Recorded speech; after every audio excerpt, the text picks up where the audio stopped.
Salut les traders, j'espère que vous allez bien. Alors, je suis Trésor Akounian, trader indépendant et rentable et je suis formateur dans le domaine du trading.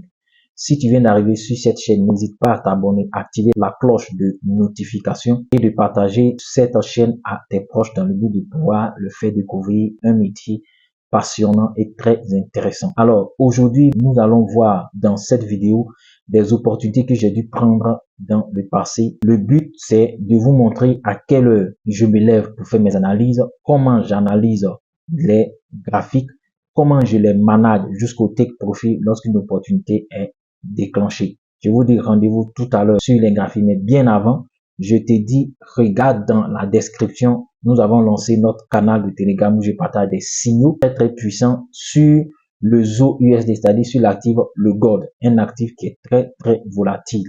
Et depuis un certain temps, c'est un actif qui est incontournable sur les marchés boursiers. Alors, je t'invite à intégrer rapidement le canal, le lien est dans la description. N'oublie pas aussi d'intégrer la communauté, c'est-à-dire c'est le deuxième lien, tout est mentionné dans la description. Et je te dis que les signaux sont totalement gratuits. Intègre et fais-toi des pipes chaque semaine et chaque jour lorsque le marché est ouvert. Alors, comme première opportunité, je suis sur la paire GBP JPY en unité étant 15 minutes. Et c'était le 3 juin à 6 heures. Lorsque j'ouvre mon graphique et que je tombe sur cet actif, je remarque bien que nous sommes dans une tendance haussière. C'est la première des choses que j'observe, avec des niveaux de plus en plus hauts et des sommets de plus en plus hauts. Mais au bout de ce graphique, j'observe une consolidation. Je me dis, je peux tracer une trendline. Je trace la trendline avec plusieurs impacts. Sur cette trendline, vous voyez les impacts qui ont fait office de support et de résistance. Après avoir fini de déterminer ces impacts-là, qu'est-ce que je fais? Je trace une zone psychologique qui va me permettre de déclencher mon opportunité si elle arrive à être rompue. Après avoir fini de déterminer ma zone psychologique, qu'est-ce que j'observe au sommet? Je remarque que j'ai une forme de triangle un peu à l'envers. Ces genres de figures montrent un retournement de marché. Donc, avec mon expérience, ces genres de figures montrent en majorité un changement de tendance. Donc, je trace une zone là pour bien visualiser. C'est un triangle un peu inversé. Donc, après avoir fini de déterminer cela, qu'est-ce que je fais? Je trace mes plans de trading. Alors, mon premier plan, c'est que le prix peut faire ça, essayer de revenir un peu ici, casser. Dans ce cas, ici, mon opportunité a marché, elle a été déclenchée. Maintenant, je rentre en position où soit le prix peut taper et aller à la hausse. Dans ce cas, j'avote le trade. Ça, c'est une tendance qui est en train de continuer. OK?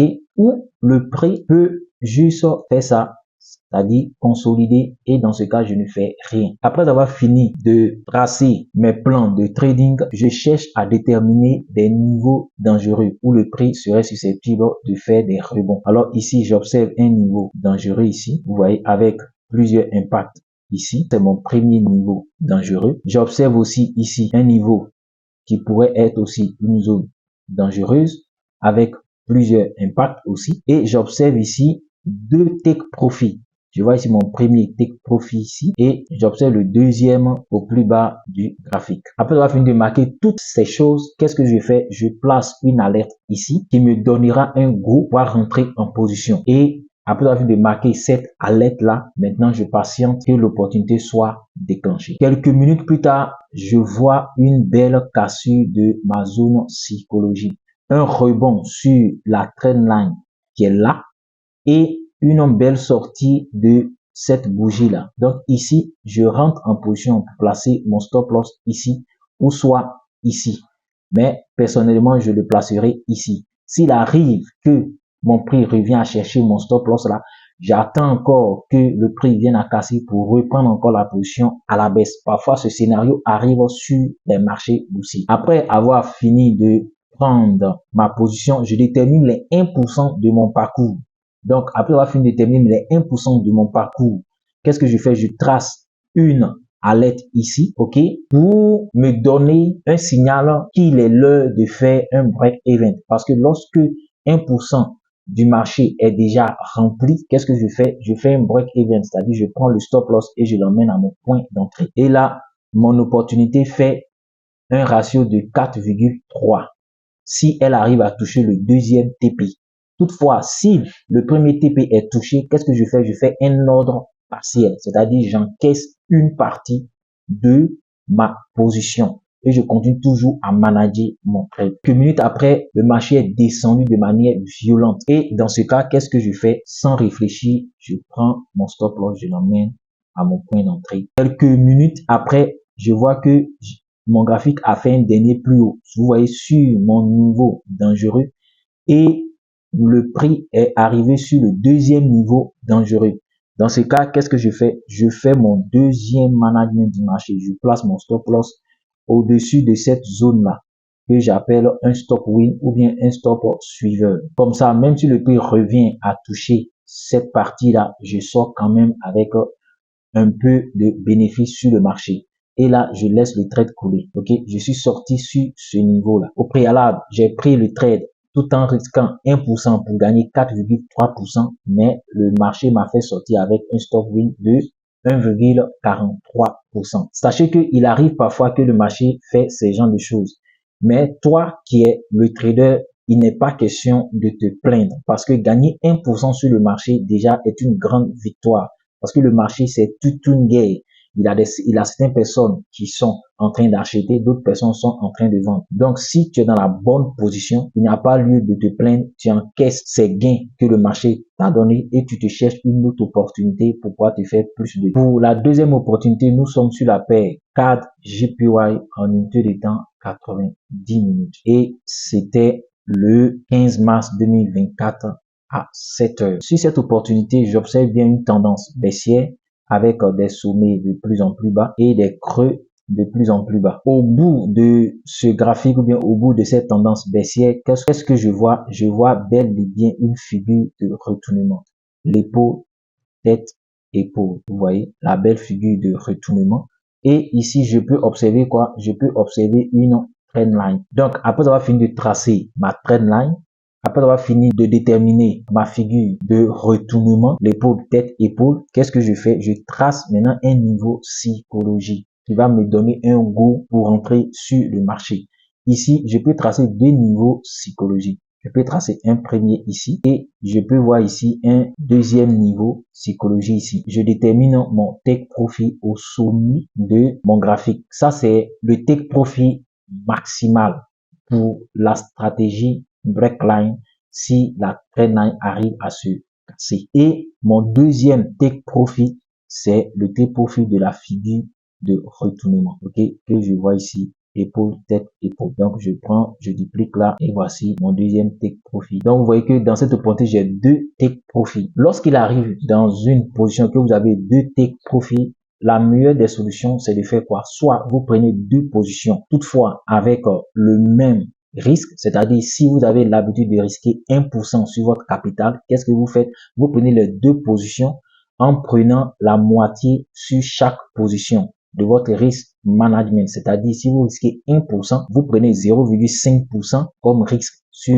la première opportunité avec le premier take profit et 0,5% sur la deuxième position avec le deuxième take profit qui est au sommet du graphique, au sommet de l'opportunité. Et l'idée ici, c'est d'encaisser vraiment tout le parcours de cette opportunité. Si vous voulez aussi, vous pouvez prendre une seule position, mais lorsque le graphique atteint le premier TP, vous faites un autre partiel, c'est-à-dire vous encaissez une partie de votre position. Toutefois, si le marché a fait 1% de son parcours, faites le break-even pour sécuriser. Alors, après avoir fini de tracer les take profit, la trendline, les niveaux psychologiques, qu'est-ce qui me reste? Des choses aussi très importantes. C'est que je vais chercher à savoir si je n'ai pas des niveaux dangereux où le prix pourrait se retourner. Après avoir fini de tracer toutes ces choses, qu'est-ce que je fais? Je place une alerte ici et dès que l'alerte elle a été déclenchée, maintenant je rentre en position pour déterminer mes deux take profit. Après quelques minutes, vous voyez que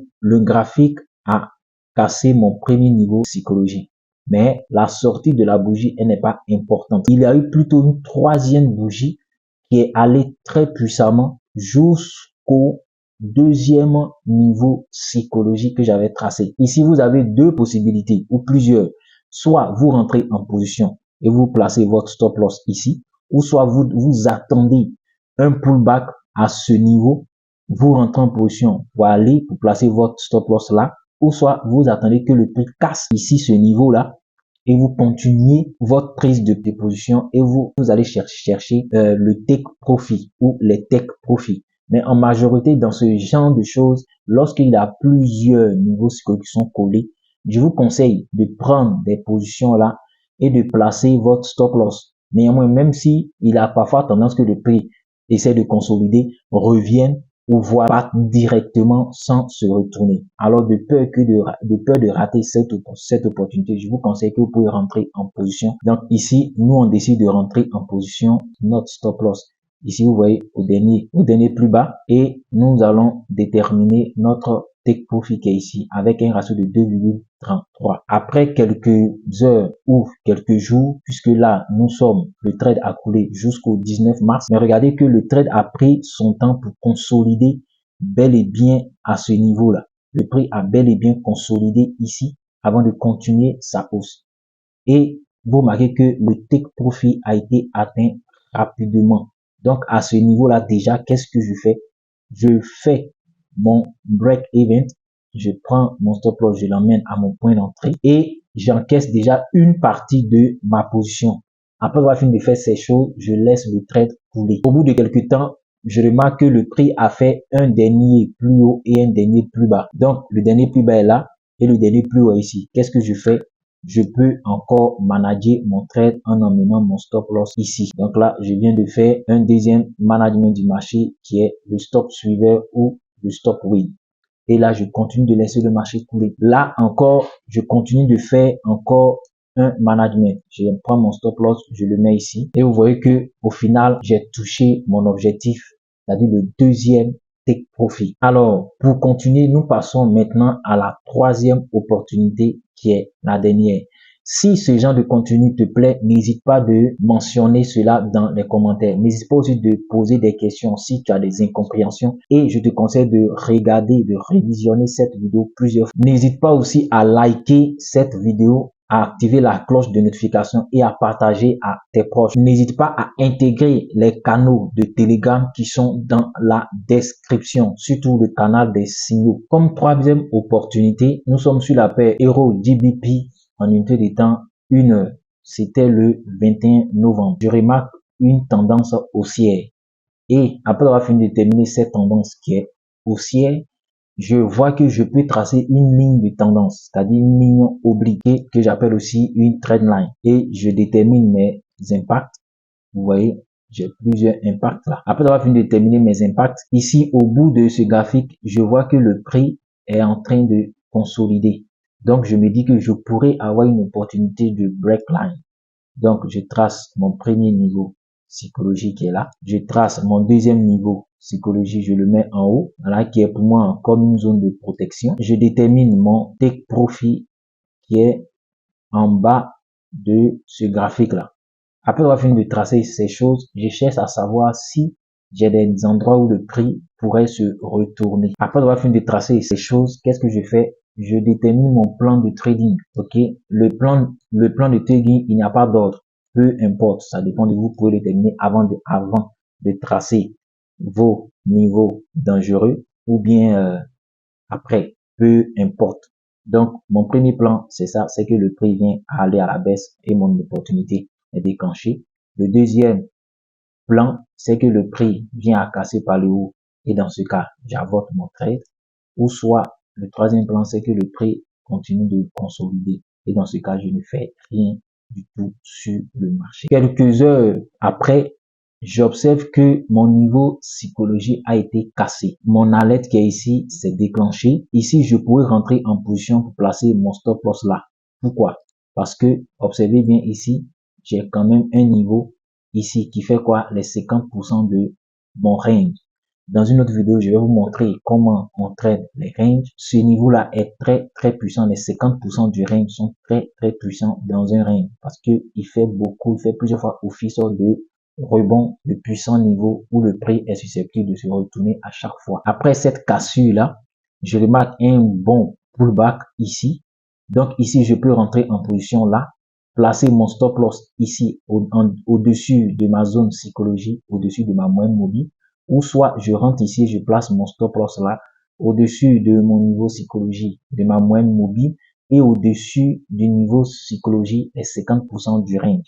Là, j'ai 3 protections. Si je le place ici, j'ai 2 protections, peu importe. Donc, nous allons placer notre stop loss dans le but d'avoir 3 protections. Et ici, je détermine quoi? Les 1%. Et je mets une alerte ici. Comme ça, si le prix vient à descendre et à toucher les 1%, je fais mon premier management, c'est-à-dire les break-even. Mon objectif final, c'est de déterminer mon take profit en bas de la tendance. Donc, dans cette opportunité, je ne vais pas placer de take profit. Je vais laisser le marché couler jusqu'à voir combien de pourcentage je pourrais gagner si je continue à manager mon trade. Quelques heures après, je remarque bel et bien que mon trade a fait plus d'1% de son parcours. Nous sommes à 1,38%. Qu'est-ce que je fais? Je fais mon break-even. Quelques temps après, je remarque que le marché est revenu vers mon take profit ou bien vers ma zone, vers mon point d'entrée, mais je ne suis pas sorti parce que le marché ne m'a pas touché. Et là, le marché a continué à la baisse. Mais arrivé ici, je remarque bien un dernier plus haut et un dernier plus bas. Donc, je peux continuer à manager mon trade en prenant mon stop loss et le mettre là. Donc, je le mets juste au-dessus de mon dernier plus haut. Quelques jours après, je remarque que mon trade est venu toucher mon take profit. Si vous vous rappelez très bien dans la vidéo de stratégie de breakline qui est en haut de cette vidéo, vous pouvez cliquer le lien qui s'affiche en haut pour aller la visualiser. Si c'est pas encore fait, ou même si c'est fait, révisualiser là.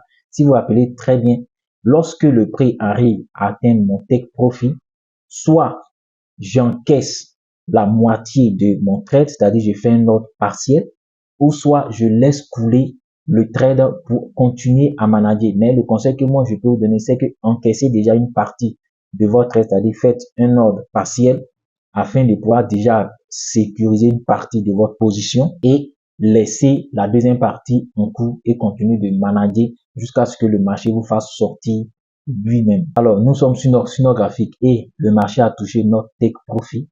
Mais comme à la base, nous n'avons pas placé notre take profit, nous laissons le marché continuer de couler.